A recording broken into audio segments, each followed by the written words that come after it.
warahmatullahi wabarakatuh.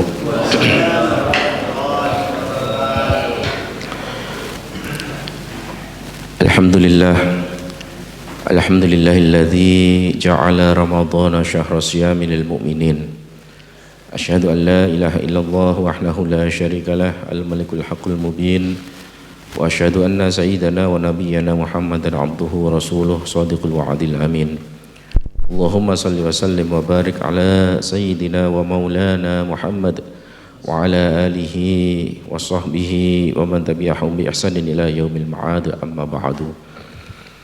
Segenap pengurus takmir Masjid An-Nur dan seluruh jamaah Masjid An-Nur Geria Santa yang dirahmati oleh Allah Subhanahu wa taala, semoga senantiasa diberikan kesehatan, kekuatan oleh Allah Subhanahu wa taala, dilimpahkan kesabaran, keberkahan di dalam melaksanakan ibadah puasa di bulan suci Ramadan tahun ini, dan semoga tahun ini menjadi Ramadan yang terindah, yang terbaik bagi kita semua. Amin ya rabbal alamin. Hadirin hadirat jamaah Masjid An-Nur rahimakumullah. Menjelang bulan suci Ramadan, kita melihat banyak spanduk-spanduk sudah mulai dipasang, atau di awal-awal Ramadan, hormatilah orang yang berpuasa. Hormatilah orang yang berpuasa. Itu kita sering lihat itu. Loh, kenapa kok puasa? Kok nggak ada hormati orang yang sholat? Kok gak dipasang spanduknya, gak dipasang banner-bannernya itu.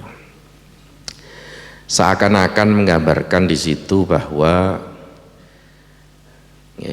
satu bentuk orang ibadah itu kok minta dihormati. Orang ibadah minta dihormati. Padahal sesungguhnya ibadah puasa yang kita lakukan itu justru mestinya menumbuhkan, memunculkan satu bentuk ketawaduan, satu bentuk kerendah hatian di hadapan Allah Subhanahu wa taala, termasuk juga di hadapan manusia. Lah maka di sini ya sudah tidak apa-apalah spanduk itu sudah terpasang. Tapi yang penting adalah bagaimana ketika kita melakukan ibadah puasa itu kita tidak merasa, loh ini loh puasa, ini loh saya berpuasa, ini loh saya beribadah, ini loh saya melakukan sholat, ini loh saya melakukan umroh, ini loh saya melakukan infak, sedekah dan zakat. Seakan-akan kita menunjukkan ibadah-ibadah kita di hadapan manusia. Ini ada satu makalah yang disusun oleh Syekh Ibnu Athaillah As-Sakandari di dalam kitab hikam beliau, maksiatun, kemaksiatan itu yang melahirkan, yang mewariskan aurasat zullan waftiqaran khairun min ta'atin aurasat izzan wastikbaron. Nah niku nggih makal lain niku. Kemaksiatan yang melahirkan, mewariskan, yang mengakibatkan seseorang itu menjadi merasa hina, merasa butuh kepada Allah karena dia melakukan kemaksiatan, kemudian dia merasa bahwa apa yang dia lakukan ini tidak benar, yang dilakukan tidak betul, sehingga dia merasa muncul penyesalan dan dia merasa butuh untuk diampuni oleh Allah. Dia merasa butuh untuk mendapatkan rahmatnya Allah. Itu jauh lebih baik daripada sebuah ketaatan. Khairun min ta'atin aurasat izzan wastikbaron. Ketaatan, simbol-simbol ibadah, itu tapi melahirkan satu izzan, satu rasa bangga, satu rasa merasa mulia, wastikbaron, dan melahirkan kesombongan. Maka kita ingat ya, bahwa makhluknya Allah yang bernama iblis itu diusir oleh Allah itu dari surga itu kan gara-gara apa? Sombong. Ketika dia diperintah sujud oleh Allah kepada Nabiullah Adam, padahal sujud itu bukan sujudul ibadah, tapi sujud untuk ihtiraman, sujud menghormat Nabi Adam atas perintah Allah, dia menolak, dia mengajukan dirinya. Si iblis ini mengajukan dirinya, ana khairun minhu, khalaqtani min nar wa khalaqtahu min tin. Saya ini lebih baik dari dia ya Allah. Saya yang kau ciptakan dari api dan dia Adam itu kau ciptakan dari tanah. Maka masa saya disuruh sujud kepada dia? Saya ini hidup lama sebelum Adam itu diciptakan. Saya pernah menjadi pimpinannya para malaikat. Nama aslinya iblis niku sinten, Pak? Azazil. Nah, jangan dereng ningali kakak ini apa? Jenenge Azazil. Nah, jeneng asline niku, julukane niku iblis. Nih. Saya sudah menjadi sekian ribu tahun saya hidup, saya sudah jadi pimpinan malaikat, menjadi pimpinannya ahli surga. Masa disuruh sujud kepada anak kemarin sore yang baru kau ciptakan? Nah, ini itu yang membuat apa? Ternyata Allah itu tidak berkenan. Padahal ketika misalnya sami'na wa ata'na gitu saja, itu iblis tetap di surga. Nah, Nabi Adam tetap di surga. Nah, pucuk-pucuk kita ini, ya, kalau pikiran kita dibiarkan mengembara secara liar, kita itu menyalahkan Nabi Adam. Coba Nabi Adam gak melanggar larangan Gusti Allah, awak-awak ini gila di swarga. Padahal ya tidak seperti itu. Allah sudah punya skenario semacam itu. Ini ja'ilun fil ardi khalifah. Lah, ternyata bahwa Allah tidak berkenan. Iblis disuruh sujud abba wastakbara wa kana minal kafirin. Dia itu enggan untuk mematuhi perintah Allah dengan bersujud tadi, dan dia istikbar, merasa bangga, merasa besar, merasa suci, merasa mulia, sehingga seakan-akan bahwa nilai dia itu lebih tinggi daripada Nabi Adam. Adam baru diciptakan, baru dibuat, belum ada nilai ibadahnya aja belum ada. Sedangkan saya sudah hidup ribuan tahun sebelum Adam. Jelas saya lebih baik daripada Adam. Ternyata Allah tidak berkenan yang seperti itu. Pun demikian, hubungannya tadi dengan makalah atau hikmah dari Syekh Ibnu Athaillah bahwa ibadah yang kita lakukan itu jangan sampai menimbulkan istikbar, menimbulkan kesombongan yang juga meremehkan orang lain. Oh, ini bahaya sekali. Dan terjangkitnya ini kita tidak terasa. Kita tidak terasa. Kadang kita jalan, waktunya Allahu Akbar, asyhadu an la ilaha illallah, asyhadu anna Muhammadar Rasulullah, hayya 'alas shalah, hayya 'alal falah, qad qamatis shalah, qad qamatis shalah. Ayat qomat di masjid. Masih ada orang yang di jalan. Kita berangkat ke masjid, mencep, ayat qomat si umak di embong. Mbok kaya aku dalang masjid. Nah niki. Itu mencep itu tok, mencep itu saja, itu sudah menjadi sesuatu yang buruk. Kita ingat di dalam Quran itu, ketika Allah memberikan pelajaran kepada kita, wala taqul lahuma uffin, jangan kau berkata kepada orang tuamu uff. Uff itu dalam bahasa Arab, kalau bahasa kita itu biasa dimaknai hus. Padahal nggih mboten wonten muni hus nama wong tuane mboten wonten. Sing sering niku biasanya le tukokno telur ke warung. Gak muni, Pak. Itu termasuk uffin. Mek cek nonton termasuk apa? Uffin. Jadi cek napa meneh saya tak Bu. Nah apa meneh wes kata-katanya macam-macam lah itu hanya sekedar satu kata uffin. Maka termasuk napa mencep. Tadi contohnya kan mencep ya, mencep. Ada lagi memandang sebelah mata. Ada lagi senyum tapi senyumnya mek sebelah. Senyumnya sebelah. Maka di Singapura itu Lee Kuan Yew niku mengajarkan senyum kepada rakyatnya itu 2 tahun. Senyum berapa senti Pak? 3 senti? Nggak meringis Pak. Nah, ya, senyum yang seimbang, jangan senyum sebelah. Bukan senyum yang sebelah. Nah ini itu artinya gerak bibir kita, gerak langkah kita, gerak laku kita, pandangan mata kita, kesemuanya itu mencerminkan sebuah kata-kata.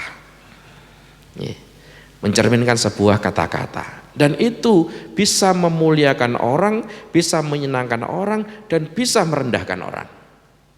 Nah ini. Lah maka kita jalan, kita ketemu sama teman,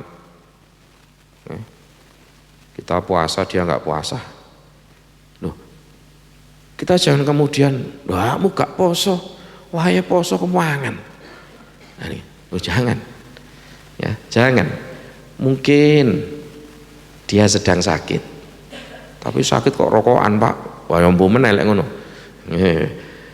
mungkin dia sedang musafir, nah ini, mungkin dia itu memang oleh dokter tidak boleh puasa karena sakit yang tidak memperbolehkan untuk puasa. Nah, macam-macam sebab. Nah, tapi yang jelas bahwa siapapun yang kita hadapi, jangan sampai simbol-simbol ibadah itu menjadi alat untuk merendahkan orang lain. Nah, ini yang sangat-sangat perlu kita renungkan. Ada satu cerita, ya satu riwayat Abu Yazid Al-Bustami, ya, seorang ulama sufi, ya, beliau suatu ketika jalan, ya, di jalan yang agak sempit gitu, dia berpapasan dengan seekor anjing. Kita tidak perlu mempertanyakan cerita ini benar atau tidak perlu. Orang-orang sufi itu kadang untuk menyampaikan pesan itu membuat sebuah ilustrasi. Nah, makanya nggak usah dipertanyakan itu sahih apa tidak, enggak penting itu. Enggak penting itu. Yang penting ada pesan apa di dalamnya kan gitu. Nah, dia berpapasan dengan seekor anjing, dia wis namanya ulama kan pakai jubah ya Pak ya. Lihat wong Jawa nggak tambah sarung. Nah, ulama sana pakai jubah, pakai gamis putih bersih. Ketika berpapasan dengan seekor anjing ini, dicincing, gamisnya dicincing, diangkat seakan-akan dia nggak mau, jangan sampai saya bersentuhan dengan si anjing ini tadi. Nah, maka si anjing ini kok moro bicara, ya ndak tahu bicaranya bahasa Arab apa bahasa Inggris apa bahasa Jawa, ndak tahu. Yang penting dia bicara dan dipahami oleh Imam Abu Yazid. Abu Yazid, tubuhku ini kering. Kalau terkena itu ndak apa-apa. Dalam mazhab Maliki, dalam mazhab Maliki itu kalau menyentuh anjing bulunya saja itu tidak najis. Kalau dalam mazhab Syafi'i najis, mazhab Hanafi juga asal tidak basah itu enggak najis. Kalau air liurnya sudah sepakat najis. Nah, saya ini kering, kamu nyenggol saya saja enggak apa-apa. Kalaupun engkau terkena air liur saya yang kau katakan sebagai najis mughaladhah, najis yang berat, itu kan bisa disucikan dengan dibasuh 7 kali dengan air, salah satunya pakai tanah, selesai. Tapi Abu Yazid yang perlu engkau ingat, bahwa perasaan di hatimu itu yang menganggap saya ini najis, karena kemudian dengan merendahkan diri saya, itu yang cara menyucikannya bagaimana? Kalau terkena najisnya liurnya anjing, terkena najisnya babi, dibasuh 7 kali, salah satunya pakai tanah, selesai, sudah suci. Nggak perlu tambahin rinso sak kilo, nggih mboten napa-napa. Tapi kalau menyucikannya ada di hatimu, meremehkan saya ini makhluknya Allah. Saya ini diciptakan oleh Allah. Saya tidak minta dijadikan anjing, itu saya tidak minta. Saya tidak minta dijadikan binatang yang kemudian dihukumi najis, saya tidak minta. Ini sudah kehendak Allah, ini sudah qadha qadarnya Allah. Kenapa kemudian engkau seakan-akan memandang rendah kepada saya? Wah, ngoten niku Abu Yazid itu mau nangis. Niku wali niku nggih ngoten niku nggih. Wali nek dielingno, kalau diingatkan wis moro berbesmili ngoten. Kan beda dengan kita, kelas wali murid, wali santri ngoten iki dielingno tambah ngamuk mencak-mencak. Lek perlu lapor polisi. Lah niki. Itu langsung menangis beliau Abu Yazid. Abu Yazid menangis minta maaf betul kepada si anjing tadi, karena menyadari betul iya najis dohir itu mudah menyucikannya. Seberapa besar, seberapa banyak najis dohir itu mudah untuk menyucikannya, tapi najis yang ada di dalam hati itu sangat sulit untuk menyucikannya. Bahkan kadang-kadang yang terjangkit itu tidak menyadarinya. Nah, niki. Nah, maka amalia ibadah yang kita lakukan apa saja, apakah itu sholat, apakah puasa, infak, sedekah. Memang dalilnya infak sedekah itu al yadul ulya khairun minal yadis sufla. Tangan di atas lebih baik daripada tangan di bawah. Nah, itu kan yang memberi lebih baik daripada yang menerima. Ini belum tentu juga. Belum tentu juga. Artinya bahwa perilaku-perilaku apapun yang di situ mempunyai potensi untuk merendahkan orang lain, itu selalu kita evaluasi. Selalu kita evaluasi sehingga apa? Kita berusaha terus-menerus membersihkan diri kita itu dari yang namanya sombong tadi. Kalau definisi dari Rasulullah Sallallahu Alaihi Wasallam, sombong atau al-kibru batarul haq wa ghamdun nas.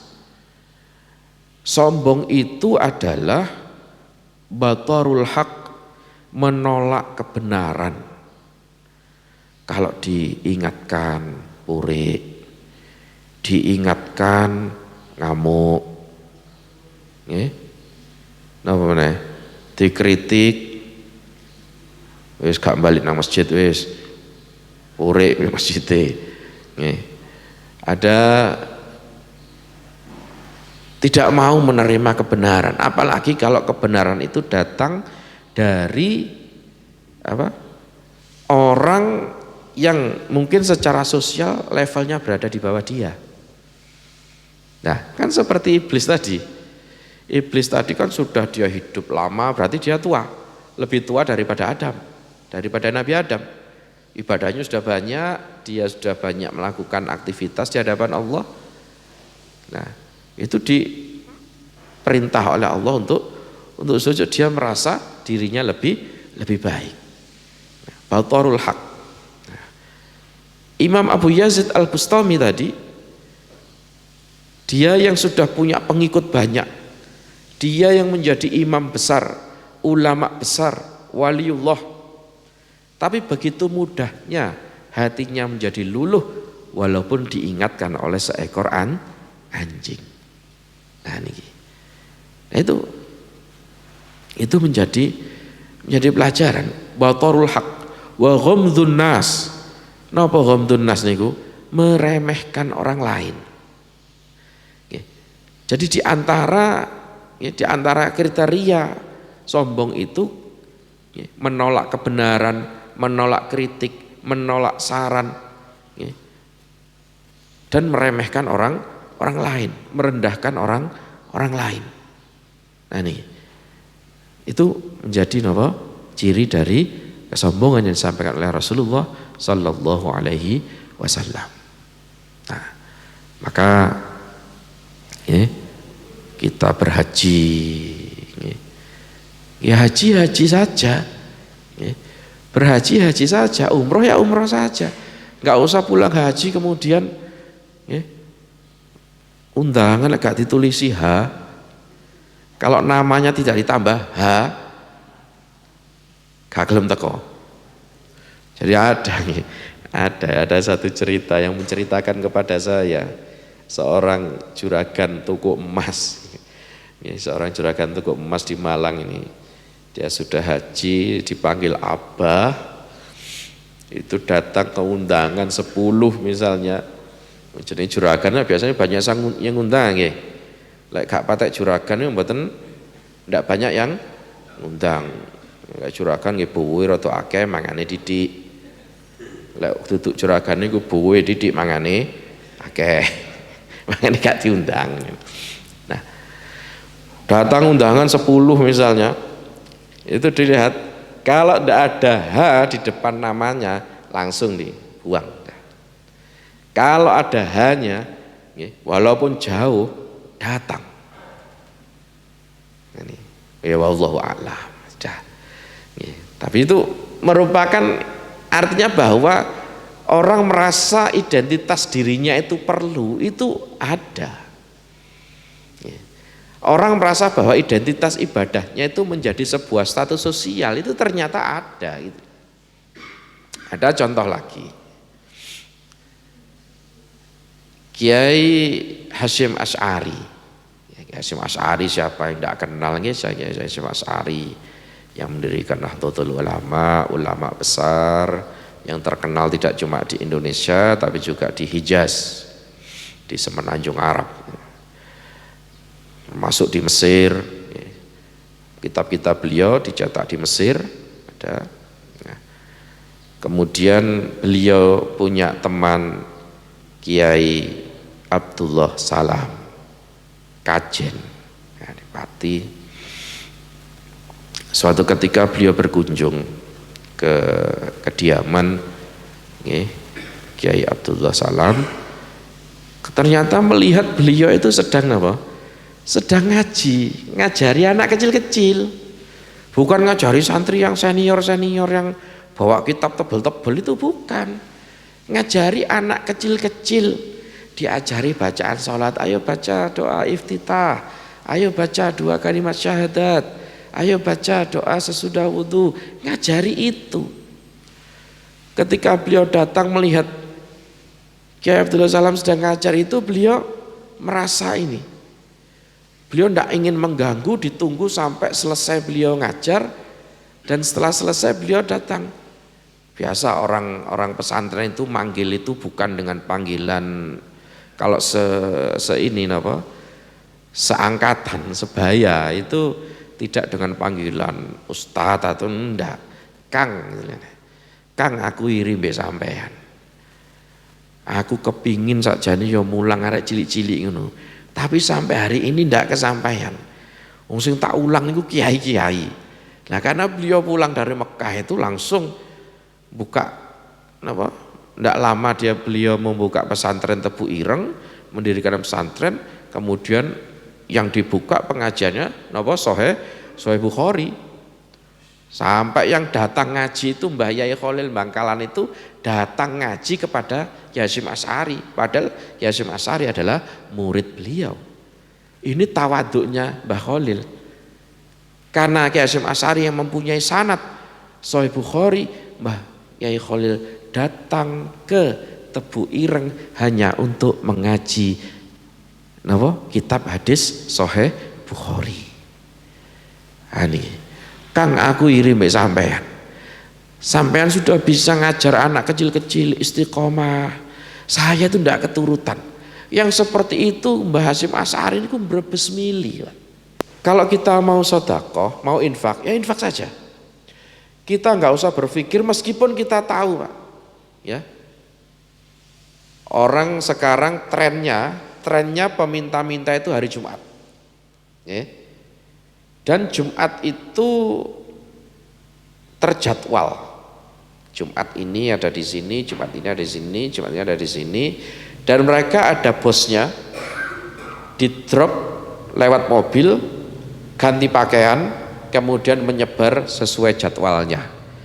Jadi bukan apa, guru saja yang punya jadwal, peminta-minta juga punya jadwal hari ini. Maka jadi sudah ada apa, disurvei dulu mana yang penghasilannya besar. Apa? Itu kita tidak perlu ngurusi. Apakah itu seperti itu kemudian nanti digunakan? Tidak perlu. Infak saja, sedekah saja. Urusan disalahgunakan dan sebagainya itu sudah urusan dia kepada Allah. Ya sudah, lepaskan saja. Dan itu tidak mengurangi sedikit pun dari nilai sedekah kita.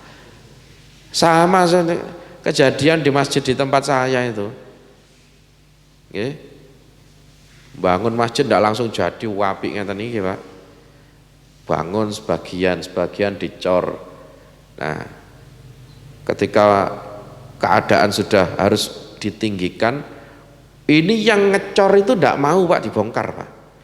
Loh, lek dibongkar ini kan berarti jariah saya hilang. Jariah saya hilang. Itu sampai bertahun-tahun Pak. Bertahun-tahun untuk memahamkan itu. Ya pada akhirnya tetap dibongkar. Ya, karena orangnya sudah mati, bongkar aja. Loh, ini materi itu tidak terkait secara langsung dengan niat wakaf, niat jariah. Ya, kita wakaf karpet ini. Nah, ini saya tidak tahu alasannya kenapa ditumpuk ini. Apakah karena masih layak pakai atau karena yang bawah nggak mau diganti? Loh, ini di Masjid Jamek pun kejadian ketika Masjid Jamek renovasi itu ada tidak mau dibongkar. Karpet ini kan ada masa pakainya ini Pak. Kalau sudah waktunya karpet sudah bulunya rontok, sudah tidak pantas dilihat, sudah tidak enak dipakai, ya belikan yang baru, kan gitu. Apakah kemudian dengan dibelikan yang baru, yang jariah lama itu terus kemudian hilang? Ya tidak. Ya, tidak terkait dengan materi semacam itu. Mosok malaikat dihapusi ambek karpet. Ya. Ketika kita memulai membangun musola baru di tempat saya itu banyak jamaah yang titip, Pak, titip semen nggih kula niki mungkin ten pengimaman nggih. Ada lagi yang titip mungkin ten pengimaman nggih. Kula jawab, lek kabeh nek pengimaman, masjid iki ambruk. Wong sing paling kuat pengimamane semen tok liyane ganti kayak semen ini. Lah ini. Lah itu artinya kita nggak usah seperti itu, ya sudah infak saja, ya itu.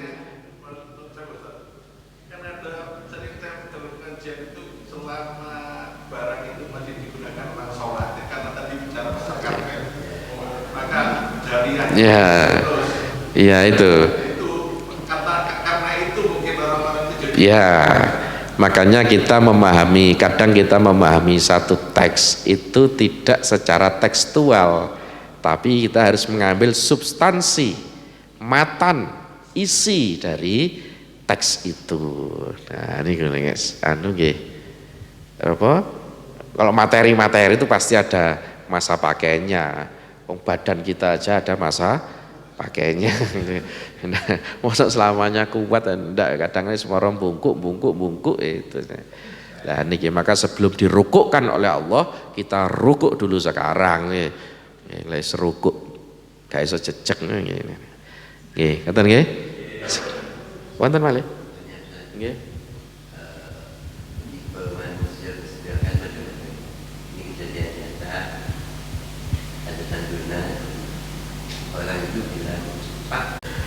Memang terkadang kita menghadapi orang yang rewel, nah, rewel dalam tanda petik rewel. Ada yang minta yatim, ada yang minta yatim yang dia jadi yatim ketika masih dalam kandungan. Wah, kan kudu nyurvei ibuke barang iki. Yang jelas ibunya mesti janda. Nah, berarti nyurvei janda membahayakan. Lah itu. Mungkin kadang seperti itu lah. Maka kita berusaha memahamkan kalau memang tersedia stok anak yatim, kadang-kadang kita itu memberdayakan anak yatim, itu juga tidak kurang elok juga. Kadang-kadang anak yatim dikumpulkan suruh ini, kadang ini memang mempercepat. Kalau memang ada memang anak yatim yang betul-betul yatim, ya sudah kita tunjukkan. Ya, kalau ada du'afa, ya sudah kita berikan kebebasan kepada beliau. Ini yang yatim, ini yang du'afa. Anda mau infak, mau santunan, terserah. Anda yang punya hak. Panitia itu kan hanya memfasilitasi. Ya. Takmir itu hanya memfasilitasi. Ya. Kadang-kadang orang kakean duit bingung, duit kayak apa. Lah niku. Lah itu jadi kita ndak kemudian kita ini yatim, kemudian diambil sebagian. Tidak sesuai dengan amanah. Karena apa? Di antara orang yang mewakafkan, kalau untuk urusan wakaf ya, itu nazirnya, penerimanya, pengelolanya harus sesuai dengan niatnya wakif, nggak boleh disimpangkan. Nah niki, maka perkara nanti misalnya kemudian wah ini yatimnya kok sedikit kok banyak du'afanya, sudah saya nanti tahun depan nggak santunan di sini lagi, ya udah apa-apa, mosok sing santunan mek sampean tok Pak. Itulah. Kita itu selalu membuka harapan. Kita jangan putus harapan dengan kadang-kadang orang itu, waduh masjidnya sudah waktunya direnovasi, kasnya ada berapa? Kasnya mek didik, cuma sedikit. Ndak usah berkecil hati. Pokok kayak tok masjid dibongkar ngono iku, wis moro dhewe niku. Yang penting dilandasi di takmir itu tidak napa nggih niki wallahu a'lam nggih kula sharing dengan teman-teman itu kadang memang ada iya di masjid itu ada yang masjid itu nyaman, enak ya buat ngaji enak, buat khutbah itu enak. Tapi ada yang masjid itu wis dikipasi ini kalau sik sumuk. Ini ada apa itu? Ya ada, ya pendapat itu macam-macam. Di antara pendapat-pendapat yang muncul adalah kita mesti takmiri gegeran. Ngarai masjid panas sih. Wis wallahu a'lam kula mboten ngarani sapa-sapa. Tapi ndek kene gak sumuk. Pancen mambengi mari udan nggih. Nah, ngoten nggih. Ngoten nggih. Satu infak itu terserah yang punya uang. Ya, kita hanya memfasilitasi, mengarahkan sesuai dengan keperluannya. Cepat nggih. Cekap nggih, mudah-mudahan bermanfaat. Wallahu a'lam bissawab. Al-Fatihah. Ya, ada kekhilafan, kekurangan, mohon maaf. Wallahumma fiq ila aqwamit thariq wal afu minkum. Wassalamualaikum warahmatullahi wabarakatuh.